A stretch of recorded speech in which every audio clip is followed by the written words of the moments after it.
제12장 6월절 6일 전에 예수님께서는 나사로가 살고 있는 베다니로 가셨습니다. 나사로는 예수님께서 죽은 자 가운데서 살리셨던 그 사람입니다. 그 집 사람들은 예수님께 저녁 식사를 대접하였습니다. 마르다는 음식을 접대하는 일을 맡았고 나사로는 예수님과 함께 식사하는 사람들 속에 있었습니다. 마리아가 매우 비싼 나드 향유 약 300g을 가져와서 예수님의 발에 붓고 자기의 머리카락으로 그 발을 닦았습니다. 그러자 그 향기가 온 집안에 가득하였습니다. 예수님의 제자 중 한 사람인 가룟 사람 유다가 그곳에 있었습니다. 그는 나중에 예수님을 배반할 사람이었습니다. 유다가 말했습니다. 이 향유를 팔아 그 돈을 가난한 사람들에게 나누어 주는 것이 좋지 않은가? 이것은 300데나리온에 해당하는 값비싼 것인데 말이야.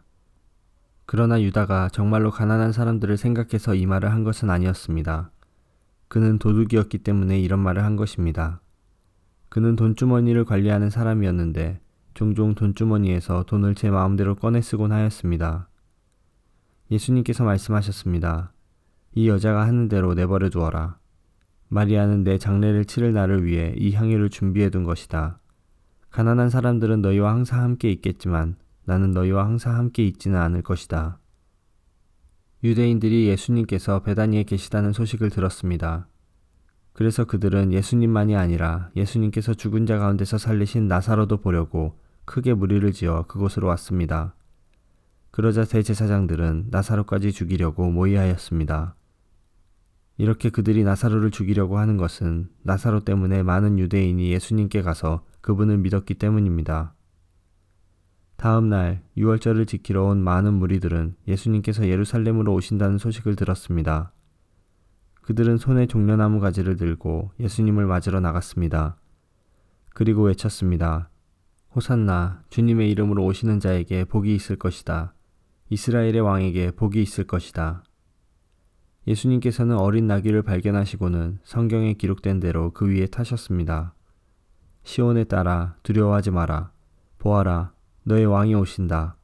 그분은 어린 나귀를 타셨다. 예수님의 제자들은 처음에 이 말씀을 깨닫지 못했습니다. 그러나 예수님께서 영광을 받으신 뒤에야 비로소 이 말씀이 예수님에 관해 기록된 것이라는 사실과 사람들이 예수님께 이렇게 하였다는 것을 알게 되었습니다. 예수님께서 나사로를 무덤 밖으로 불러내시고 그를 죽은 자 가운데서 다시 살리실 때 예수님과 함께 있던 많은 군중들은 계속해서 예수님께서 행하신 일을 증언하였습니다. 이처럼 많은 사람이 예수님께서 행하신 이 표적에 대한 소문을 들었기 때문에 예수님을 맞으러 나왔던 것입니다. 그래서 바리새인들은 자기들끼리 이렇게 말했습니다. 보다시피 우리 계획은 하나도 성공을 거두지 못했습니다. 온 세상이 저 사람을 따르고 있지 않습니까? 6월절에 예배드리기 위해 예루살렘에 온 사람들 중에 그리스 사람들이 덜어 있었습니다. 이 사람들이 갈릴리 베세다 출신인 빌립에게 와서 요청했습니다. 선생님, 우리가 예수님을 뵙고 싶습니다. 빌립이 안드레에게 가서 말하였고 안드레와 빌립은 다시 예수님께 그 말을 전했습니다. 예수님께서 그들에게 대답하셨습니다. 인자가 영광을 받을 때가 왔다. 내가 너희에게 진리를 말한다. 밀알이 땅에 떨어져 죽지 않으면 한 알 그대로 있지만 죽으면 많은 열매를 맺는 법이다. 자기 목숨을 사랑하는 사람은 목숨을 잃을 것이지만 이 세상에서 자기 목숨을 미워하는 사람은 영원히 목숨을 보존할 것이다. 누구든지 나를 섬기려면 나를 따르라. 내가 있는 곳에 나를 섬기는 사람도 있을 것이다. 나를 섬기는 사람은 내 아버지께서 높이실 것이다. 지금 내 마음이 무척 괴로우니 무슨 말을 하겠습니까? 아버지, 이때를 벗어나게 해주십시오. 아닙니다. 나는 이 일 때문에 이때에 온 것입니다. 아버지, 아버지의 이름을 영화롭게 하소서. 그때 하늘로부터 내가 이미 영화롭게 하였고 또다시 영화롭게 할 것이다 라는 소리가 들렸습니다. 곁에 서서 이 소리를 들은 많은 사람이 천둥 소리가 들렸다고 말했습니다. 그러나 그 사람들 중에는 천사가 그에게 말하였다 라고 하는 사람들도 있었습니다. 예수님께서는 이렇게 대답하셨습니다. 이 소리는 나를 위해서가 아니라 너희를 위해서 들린 것이다. 이제 이 세상을 심판할 때가 되었다. 이제 이 세상의 통치자가 쫓겨날 것이다. 내가 땅에서 들려 올라가게 되면 나는 모든 사람을 내게로 이끌 것이다. 예수님께서 이런 말씀을 하신 것은 자신이 어떤 식으로 죽을 것인가를 보이려는 것이었습니다. 군중은 이 말을 듣자 이렇게 말했습니다. 우리는 율법에서 그리스도가 영원히 계실 것이라고 들었습니다. 그런데 당신은 어떻게 해서 인자가 들려야 한다고 말씀하십니까? 당신이 말씀하시는 인자란 도대체 누구입니까? 그러자 예수님께서 대답하셨습니다. 빛이 잠시만 더 너희와 함께 있을 것이다. 빛이 있을 때에 다니면 너희는 어둠에 사로잡히지 않을 것이다. 어둠 속에서 다니는 사람은 자기가 어디로 가는지 모른다. 빛이 너희에게 있을 동안 빛을 믿어라. 그러면 너희는 빛의 아들이 될 것이다. 예수님께서는 이 말씀을 하시고 그들을 떠나 숨으셨습니다. 예수님께서 이 모든 표적을 사람들 앞에서 행하셨지만 그들은 여전히 예수님을 믿으려 하지 않았습니다. 이것은 이사야 예언자의 말씀이 이루어진 것입니다. 주님이시여, 우리가 전한 것을 누가 믿었습니까? 주님의 능력이 누구에게 나타났습니까? 이런 이유 때문에 사람들은 믿을 수가 없었습니다. 다시 이사야 예언자는 말하였습니다.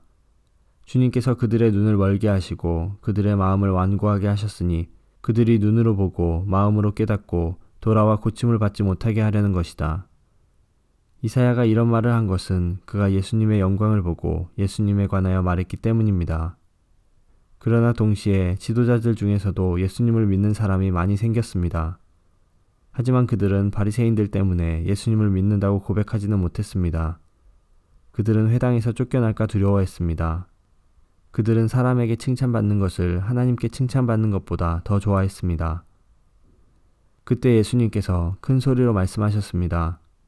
나를 믿는 사람은 나를 믿는 것이 아니라 나를 보내신 분을 믿는 것이다. 나를 보는 사람은 나를 보내신 분을 보는 것이다. 나는 세상의 빛으로 왔다. 나를 믿는 사람은 누구든지 어둠 속에 머물지 않을 것이다. 내 말을 듣고 지키지 않는 사람이 있다 해도 내가 그 사람을 심판하지 않는다. 그것은 나는 세상을 심판하기 위해서가 아니라 구원하기 위해 왔기 때문이다. 나를 저버리고 내 말을 받아들이지 않는 사람을 심판하실 분이 계시다. 내가 한 이 말이 마지막 날에 그를 심판할 것이다. 내가 한 말은 내 스스로 한 말이 아니다. 나를 보내신 아버지께서 무슨 말을 해야 할지 또 어떻게 말해야 할지를 내게 명령하셨다. 그리고 나는 그분이 하신 명령이 영생이라는 사실을 안다. 그러므로 내가 말하는 것은 무엇이든지 아버지께서 내게 그렇게 말하라고 말씀하신 것이다.